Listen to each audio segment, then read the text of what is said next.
Bonjour à tous, bienvenue au jeu Témiscamingue le quiz. Une émission qui nous fera découvrir qui connaît le mieux l'histoire de notre beau coin de pays. Durant l'épisode d'aujourd'hui, deux candidats se disputeront les honneurs. Je vous les présente à l'instant. André No, je dirais directrice au Fossilarium, est-ce que je peux? Non. Non. C'est bon, ça. Coordonnatrice cette année. Oui, c'est ça. Et Vincent Gingras, de la Tulipe. De la Tulipe. De la Tulipe. De la Tulipe. C'est Gingras comme de la Tulipe. ça vient avec. Oui, merci à vous deux d'être là. Un peu de pression quand on vous dit qui connaît le mieux l'histoire du Témiscamingue, mais je vous dirais que lorsque j'ai accepté d'animer ça, c'était pour ma propre information personnelle, parce qu'effectivement, je ne suis pas celui qui est le plus d'habilité à répondre à vos questions non plus. Je vous rappelle que chaque question régulière donne droit à 1 point. Les questions spéciales valent 2 points et la question Bonnie offrira 3 points. Le gagnant de ce match se qualifiera pour un match de la demi-finale et qui sait, peut-être se rendra-t-il à notre grande finale. On a des beaux prix, hein? Puis oui, merci aux gens du Témiscamingue. Mais maintenant, je suis un peu curieux de savoir qu'est-ce qui vous a amené à participer au quiz. Bon, eh bien, finalement, c'est quelqu'un qui m'a proposé de participer, j'avoue. J'aurais aimé ça avoir un petit peu plus de temps pour faire de la lecture et j'en ai peut-être pas eu suffisamment. Là. Mais donc, j'espère que ça va bien aller. Vous n'êtes pas natif du Témiscamingue? Non, je ne suis pas native du Témiscamingue. Mais ça fait longtemps que vous êtes avec 30 ans. Oui, quand même. 30 ans. Bien, merci d'avoir accepté de participer. Vincent? Ben moi, j'ai reçu un petit message sur Messenger de Nadine qui me dit « Ah, on fait un quiz sur l'histoire du Témiscamingue, est-ce que ça t'intéresse? » Je dis « Ben, pourquoi pas? Let's go. C'est pour le plaisir, On y simplement. Va. Oui. Bien, merci d'être là. Puis, si on parle de 30 ans d'expérience, toi, tu as dépassé ça quand même? Moi, je suis né au Témiscamingue, mais j'ai été quand même parti pendant presque 20 ans en Estrie. Donc là, je suis revenu depuis 4 ans. Donc, je me suis rafraîchi un peu la mémoire, mais c'est pas assez long. Beau coin aussi, l'Estrie. Ah oui, très beau. André, vous êtes de quelle région, native? Ah oui, pas très. Je suis une voisine, moi, d'Abitibi. Ah oui, OK. Oui. Yes. Puis le Témiscamingue, c'était ma Floride. Ah. Alors, je venais me promener au Témiscamingue quand j'avais une fin de semaine, avant de y résider. J'ai tout le temps dit qu'effectivement, le Témiscamingue était la Floride. Nous autres, on est la région chaude. Oui. Merci donc à vous d'être ici avec nous. Durant tout le parcours, nos participants, vous et les 6 autres qui suivront, pourront se mériter plusieurs prix. Il y a des cadeaux du Rift, c'est des laissez-passer au cinéma, et 2 billets de Catherine Levac, ce n'est pas rien non plus. 50 $ de chez Logitem, un beau prix. 100 $ à l'Éden Rouge. 500 $ de chez Bonanza Fourniture, ainsi que des cadeaux de la Société d'histoire du Témiscamingue et de TV Témis. Les 2 partenaires dans la création de ce quiz. Première étape, j'aimerais ça qu'on vérifie les boutons qui vont vous donner le droit de parole et le droit de répondre le premier à l'être. À tout seigneur, tout honneur, Mme André. Ça fonctionne bien. On poursuit donc. On commence donc. Première question. Quelles ont été les premières missions catholiques fondées par les missionnaires Oblats? Ah, shit. Excuse. Saint-Claude. A, mission Saint-Claude. Les autres, c'était A. B, il y avait la mission du Lonceau à Témiscamingue. C, Saint-Bruno-de-Guigue. D, Lorrainville. Et effectivement, réponse A. Oh, ouais, ça met un peu de pression. Tu vas commencer à y répondre. J'attends la question. J'aurais hésité, là, j'avoue. Là. C'est correct. A, en 1863. Les autres, la mission du Lonceau en 1886, Saint-Bruno-de-Guigue 88 et Lorrainville en 1892. Hein, quand je vous donne les années, c'est les années 1800. Yes, sir. Question numéro 2. Le frère Moffett et Augustin Laperrière guidaient les visiteurs lors des excursions organisées par la Société de colonisation du lac Témiscamingue. Vrai ou faux? Faux. Faux. Faux, c'était vrai. Ah, shit. C'est pas un point perdu, c'est... Au moins, c'est pas pire. Il me semble que c'était pas Moffett au début qui faisait ça, mais en tout cas. C'est selon toi? T'as entendu quelqu'un d'autre? Ou? Il Non? me semble que c'est pas lui le premier, mais... Tu veux pas aller il me semble dans que ces détails-là? C'est pas le père Laverlechère qui était plus d'un premier, mais en tout cas. OK. Question numéro 3. Au début de la Nouvelle-France, les missionnaires accompagnaient souvent les explorateurs dans leurs expéditions. Nommez quelques explorateurs qui sont venus au Témiscamingue. Choix de réponse. Shit. Je suis trop vite, excuse. Non, c'est correct. Toi, shit, c'est Non, pas mais- si pire encore. Il y a le bouton vite. Vas-y.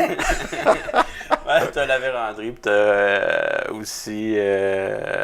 voyons... Non, je ne le dirai pas d'abord.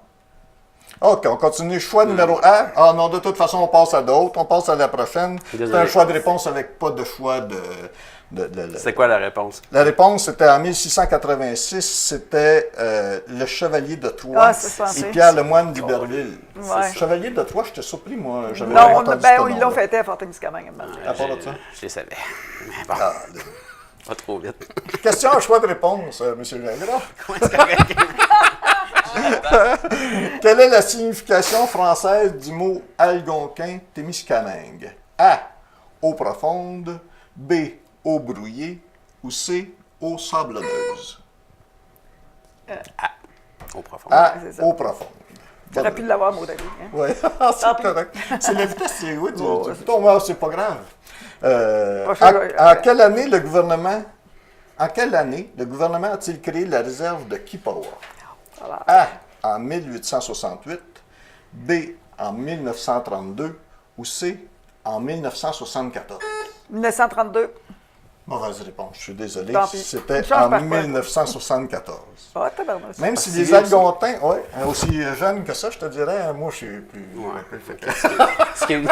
Non, c'est bon. Même si les Algonquins habitaient Kippawa depuis très longtemps, ce n'est qu'en 1974 que le gouvernement créa la réserve. C'était facile de parler, moi j'en profite, je dis tout à fait. C'est bien. Je parle de mon âge comme ça. OK. Il y a une question spéciale qui s'en vient, là, mais avant ça, question numéro 7. Choix de réponse toujours. Au début de la colonisation, quel village avait le monopole de l'électricité au Témiscamingue? A. Saint-Eugène-de-Guigue. B. Anglier. Ou C. Notre-Dame-du-Nord. Notre-Dame-du-Nord. C'était Saint-Eugène-de-Guigue, Bon, ben, mais tant pis, hein. Notre-Dame-du-Nord, c'est Mais il est à côté des barrages. On a tout le temps, effectivement, on associe beaucoup les Mais barrages. possiblement Saint-Eugène parce que la ligne s'en allait à Rouen d'un côté et peut-être au sud pour Témiscamingue de l'autre côté. Probablement. C'est Ça- beaucoup une d'après question moi, de c'est- territoire de la municipalité où les deux Ah. premières centrales hydroélectriques de Rapide des Îles Ah, puis ok, de ok. Rapide des 15 sont sur le territoire de la municipalité. OK, ça Ok. a l'allure. Moi, J'hésitais lorsque- entre les deux. là, Quand je j'ai sais pas lu, ça. là, moi, dans mes histoires, j'étais un petit gars de Saint-Eugène. Puis on me parlait du curé Jubinville avec les barrages en bas Ah, du lac, oui, qui aurait oui, fait oui. de l'électricité avec ça. Oui, supposé. Mais c'est Il des n'a pas fait rumeurs, beaucoup. c'est-tu fait, Ça s'est pas c'est-tu répandu. vrai, puis tout ça, il y a des oui-dire, puis c'était peut-être juste pour éclairer le presbytère. Oui. Question spéciale maintenant. Nous allons voir une image. Cette question-là vaut 2 points, puis il y aura un droit de réplique si c'était nécessaire. On va voir l'image à l'écran. Ici, la question est, quel est le nom de ce village? On voit une grosse bâtisse blanche, un cours d'eau quand même avec des bio là, qui peuvent indiquer on n'est pas dans la petite rivière Cameroun cette fois-ci, non? Avec des vieux bâtiments, une église au On fond. a le droit de peser. Oui, C'est Notre-Dame-du-Nord. c'est Ça, Notre-Dame je t'ai du pas Nord. dire. C'est Ben, je l'avais vu, j'ai vu cette photo-là, mais peut-être pas tout à fait. Oh, je t'ai Moi, je parle beaucoup, hein. Une fois, Interrompez-moi. j'en ai une. Hein? Oui, non. Vincent m'interrompait, Ouais, mais mais- tantôt, vous avez hésité à m'interrompre. Vous ne devriez pas. Mais, Ah, ben, on fait juste commencer. non, c'est bon. Fait qu'on poursuit comme ça avec une série de questions régulières maintenant. Pour un point par bonne réponse. Pas de droit de réplique comme les précédentes. Question numéro 8. La plus ancienne municipalité du Témiscamingue est Ville-Marie. Tout seigneur, tout honneur. Moi, j'étais un petit gars de Donnéville. Puis, Guizou aujourd'hui. Elle a auparavant été connue sous le nom de A. B d'en haut. B. B des Pères. B. B. B des Pères. Bonne question. Il y avait C. Bécali et sinon toutes ces réponses, mais c'est l'abbé des Pères. Question numéro 10. Qui était le jobber? A. Un entrepreneur forestier. B. Un bûcheron. Ou C. Un mineur. André? Un entrepreneur forestier. Un entrepreneur forestier, c'est la bonne réponse. Au décès d'un membre de la famille, combien de temps durait le deuil?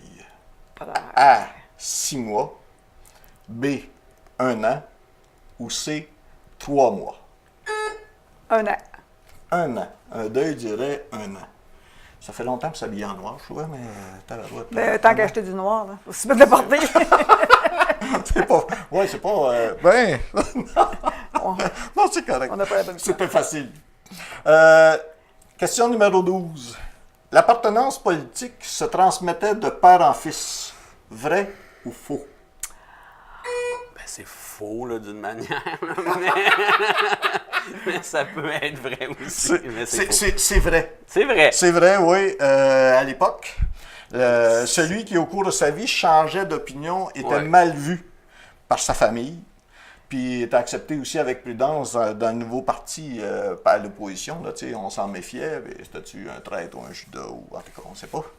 Fait que c'est vrai, ça se transmettait effectivement de père en fils dans le temps. Qu'est-ce qu'on désignait par la vanne? A. Un petit magasin sur le chantier. B. Un panier pour le vannage du blé. Ou C. De la poussière qui provient du vannage. De la poussière qui provient du vannage. Je suis désolé, non. C'est un petit magasin sur le chantier. Ah On ouais, y retrouvait... jamais entendu parler. Ah non, moi non plus. Non. On y retrouvait des cigarettes, du tabac, des haches, puis des pantalons. OK. Un petit dépanneur... On vient d'apprendre quelque chose. Exact. Un petit dépanneur vénéral, je vous OK. dirais, un petit magasin vénéral de chantier, effectivement. C'est bien. La vanne. Oui, Spécial. la vanne. Moi non plus, j'avais jamais entendu. Dans les années 1930, le gouvernement fédéral avait une station entomologique pour y étudier les insectes de la région à Laniel. OK. Pas rien. En 1936, un employé a trouvé un papillon qui était totalement inconnu. On décida de baptiser ce papillon de la famille des hallucites du nom de celui qui l'avait découvert. Oh my. Est-ce que son nom scientifique est A. Hallucita adriendonesi, B. Hallucita atwoodnesi ou C. Hallucita lanielisi? C'est 3 noms, hein? B. B. Je suis désolé. Non. La réponse est A. C'est A. Je vous invite à regarder avec tous les gens qui nous écoutent à la maison une capsule de M. Jean-Yves Parent, qui est président de la Société d'histoire du Témiscamingue, qui va nous donner plus de détails à ce sujet. En 1929, le ministère de l'Agriculture du Canada a ouvert une station entomologique ici à Laniel pour l'étude des insectes de la région. M. Atwood, qui en était le responsable, avait embauché un résident, M. Adrien Denis, pour l'aider ici. Et en 1936, M. Denis a trouvé un papillon que M. Atwood ne connaissait pas. Et il a amené ce papillon-là à Ottawa, mais le papillon a dormi sur des tablettes jusqu'en 1999, date où un autre entomologiste en a trouvé un, mais à la Sarre. Cet entomologiste-là a fait des recherches, s'est aperçu que le papillon avait déjà été identifié, mais pas baptisé. Alors, il a demandé à la fille de M. Atwood, Margaret Atwood, l'écrivain, si elle voulait qu'on donne le nom de son père au papillon. Et Mme Atwood a dit je préfère qu'on donne le nom de M. Denis au papillon. Et c'est pour ça que le papillon s'appelle Hallucita, qui est la sorte de papillon, Adrien Denisi, donc porte le nom d'un résident de Laniel. Intéressant, quand même, surprenant aussi en même temps. Je vous écoutais pendant la présentation, le nom de Atwood et puis tout ça vous ne sont pas inconnus. À moi, oui, moi, je vous avouerais mon ignorance. Ben, moi, je suis un petit... Ben, je lis un peu, là. Je suis une lectrice, donc Mme Atwood, je la connais. OK.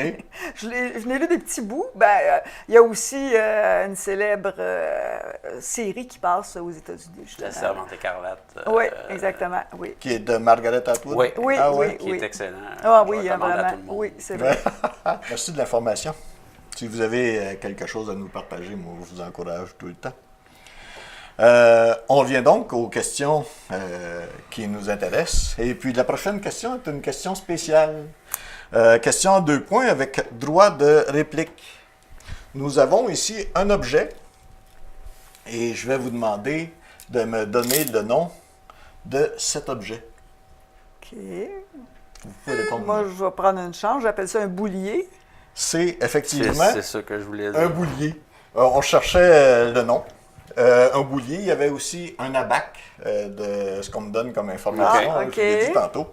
Cet objet servait à prendre les calculs, la colonne du bas, les unités, les dizaines, les centaines. Et puis quand on additionnait à un moment donné, bon, OK, 2, 30, et puis on rajoute un 42, fait que on rajoute un 42, puis on était capable d'additionner. J'avais vu des Chinois travailler là-dessus dans un film, j'ai jamais su si c'était du réel ou pas, mais Il allait apparemment, vite, il allait ouais. vite en s'il vous Oh, plaît. Beaucoup plus rapide. Après ça, c'est les calculatrices à manche, puis nos calculatrices d'aujourd'hui, de ce qu'on a vu. Mais effectivement, il s'agit d'un boulier. On est rendu, je vous donne une information sur le pointage. Question de vous donner tout de suite, à vous mettre là, la pression un peu. Vincent ici, à ma gauche, qui a 3 points, et André qui a 6 points. 6-3 en faveur de André. J'aurais pas pensé. Mais c'est pas... une question à 2 points, tout de suite, là. Ah oui, et puis 6 points. Oh non, ça va, tout va bien. On continue avec les questions régulières à 1 point, sans droit de réplique toujours. Quel sport était le plus pratiqué au temps de la colonisation? A. Le baseball. B. Le hockey. Ou C. Le badminton. A. Le baseball. Ben oui. Moi, j'aurais, dans mes histoires de mes vieux cousins, qui sont plus vieux que moi encore, j'aurais pensé au hockey. On m'a tout le temps parlé, excusez-moi, mais des crottes de cheval gelées sur la glace de la rivière. Mais non, Le le baseball baseball. était extrêmement populaire au Témiscamingue. Il y avait des équipes dans à peu près tous les villages. C'était très compétitif. Oui, mais de la colonisation aussi, j'ai été surpris. Oui, c'était un sport qui était très populaire. Ah, OK. La cookerie et la cuisine dans les chantiers. Vrai ou faux? Vrai. C'est vrai. Question numéro 17. À l'école élémentaire, à quoi étaient consacrés les vendredis après-midi? A. À la révision. B. Au rattrapage. Ou C. À la composition et dessin. Composition dessin. Exact. C'est ça. On aurait pu penser à des thèmes de religion ou de quoi que ce soit, là, mais dans ce genre-là, mais non. Ouais. Composition et dessin. Que signifient les lettres OMI avec choix de réponse? A. Œuvre à mention instituée. B. Objet mal identifié. C. Oblat de Marie. C'est. Je suis désolé. Ça venait? Ah non! C'était trop facile. Les cadeaux sont beaux, hein, puis tout l'intérêt de Je là suis à pas répondre assez patient, rapidement. là, fallait... Oblat de Marie Immaculée. Effectivement, c'est C pour Oblat de Marie Immaculée. Question numéro 19. Comment les institutrices percevaient-elles l'inspecteur d'école? A. C'est un policier qui venait contrôler leur travail. B. C'était peut-être un mari potentiel. C. Comme un ami sur qui elle pouvait toujours compter. A. Comme un policier qui venait contrôler leur travail et qui pouvait à l'occasion leur faire perdre leurs emplois Ah oui, oui, aussi. oui. Hein, il devait avoir, oui, oui. là-dedans, on devait Ça plus devait trop arriver. Oui, il devait avoir du favoritisme à l'occasion. Oui, pas toujours sûrement. pour les bonnes raisons probables non plus. Puis comme il était probablement déjà marié, généralement. Oui. La dernière question régulière pour ce bloc, une question spéciale va s'en venir tantôt. La question numéro 20. Comment percevait-on une sage-femme à l'époque? A. Une nécessité à cause d'un manque de médecins. B. Un métier mal vu par les femmes qui le trouvaient difficile d'accès. C. Un métier mal vu par les hommes qui ne faisaient confiance qu'aux médecins. Oh, et c'est pas évident, ça? A. C'est A. C'est une nécessité par manque de médecins. OK. Hein, aujourd'hui, ils essaient de faire les super infirmières par manque de médecins aussi. Oui, d'accord, Mais ok. ça aussi, c'est plus. OK. Ça semble Mais pas pourrait toujours être- évident. Tant que moi, c'est... Moi, je trouve ça partagé. Oui, J'ai l'impression qu'il y a certaines personnes qui pensaient telle chose, telle autre personne pensait d'autres choses. Je pense pas que la généralité pensait... Il y en a sûrement qui étaient vraiment d'accord que ce soit une sage-femme qui les accouche. Oui, il va et avoir... non un médecin, dans certains cas. Souvent, les sages-femmes venaient de la région aussi. Il devait avoir des connaissances. Oui, Il y a de confiance qui se bâtissait oui, aussi, oui. puis tout ça, je suis certain. Oui. Question spéciale. Une question en 2 points avec droit de réplique pour une image. Fait que je vous encourage encore à regarder avec nos téléspectateurs l'image qu'il va avoir. Quel bâtiment voit-on ici? C'est l'école d'Anglier. C'est l'école Saint-Viateur d'Anglier, effectivement. École construite en pierre. Moi, je trouve ça... j'ai pas l'année de la construction, là, mais... C'est la plus belle. Elle est vraiment belle. C'est un super bel édifice. C'est très bien. Question Bonnie. Pour le Témiscamingue ontarien, cette fois-ci, 3 points et droit de réplique si nécessaire. L'hôtel Grand Union a été construit en 1905 par 2 immigrants syriens, Mike Abraham et Dick Zalahan. Cet hôtel situé à New Liskeard comptait 4 étages, 48 chambres, un salon de luxe, sa propre alimentation électrique et un tarif de 2 $ par nuit. Cet immeuble existe encore aujourd'hui, vrai ou faux? Vrai. C'est vrai, André, merci beaucoup. Je suis allé jouer au pool une fois, là. Il y a bien longtemps. L'immeuble existe encore avec un bar au rez-de-chaussée, exactement, effectivement. c'est ça. Ses chambres converties en appartements, c'est au 56 avenue Whitewood, à New Liskeard. Okay. Question numéro 21. Comment se nomme le long pont de bois reliant Moffett au canton Bonneville? Grassy Narrow. Oui, le pont du Grassy Narrow. On avait le pont de la Loutre ou le pont des Nommés, mais c'est le pont du Grassy Narrow, qui relie le lac des 15 au lac Simard. On le qualifiait, ça aussi, autant que l'école d'Anglier, c'est un ouvrage magnifique avec des multiples croix de Saint-André. Il est tout construit en bois. Il a été malheureusement détruit par un incendie en 1983, puis dernier incendie en 2015, excusez-moi. Okay. On peut voir à Moffett une reproduction grandeur miniature, là, mais quand même, oui? C'est de où on toute peut la beauté. voir?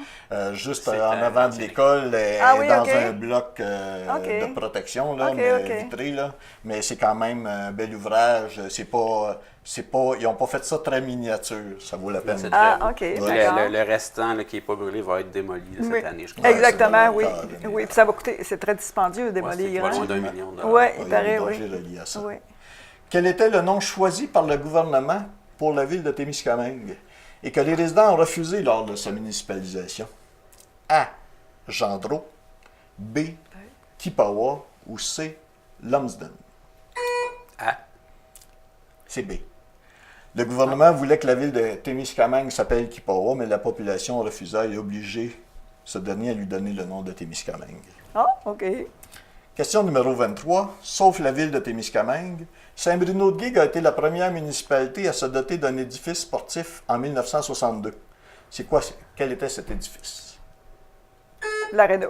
C'est l'Aréna, effectivement. Coudon. Je ne pas donné une fois de réponse. Moi, ça me sautait aux yeux comme ça se peut pas, là, que ça peut pas être d'autre chose. Dans le temps, elle avait une glace naturelle. Ah oui, OK. Question numéro 24. Un important festival se tient à tous les hivers à Anglier. A. Festival du Poisson. C'est le Festival du Poisson. Tantôt, je ne vous ai pas donné une fois de réponse non plus. Vous avez attendu la réponse. Let's go. Festival du Poisson, effectivement. La réponse était C. Question numéro 25. Combien de familles se sont retrouvées sans abri suite à la destruction de Nidlec par le grand feu délibéré en 1922? Choix de réponse. Okay. A. 37 familles. B. 43 familles. Et C. 52 familles. B, 33. C'était C, 42 familles. Oui, c'est ça. C'était comme vraiment, là, non. Le grand feu de Nidlec, effectivement, oui. C'est toute une histoire, mais le nombre de familles, c'était quelque chose. Tout le village avait passé tout sauf l'église. C'est incroyable. Oui. En quelle année fut construit le barrage sur la rivière des 15 Anglier? A. 1890. B. 1903. Ou C. 1911.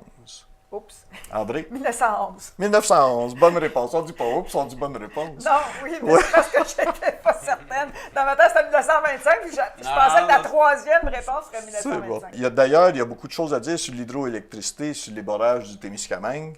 Voici les informations de notre collaborateur, Jean-Yves Parent. Au Témiscamingue, lorsqu'on parle de barrages, on en retrouve à peu près 44 sur le territoire du Témiscamingue, mais seulement 4 ou 5 produisent l'électricité. Les autres, c'est simplement des barrages pour retenir l'eau et hausser le niveau du lac, comme ici au Témiscamingue. À Témiscamingue, on a haussé le niveau du lac avec un barrage qui ne produit pas d'électricité. Dès le début du 20e siècle, les gens de Ville-Marie ont eu accès à ce service qu'on considère aujourd'hui essentiel, l'électricité. L'électricité leur parvenait de la rivière Montréal, un barrage qui avait sur la rivière Montréal, en Ontario, les fils traversaient au Vieux-Fort pour s'en venir jusqu'à Ville-Marie.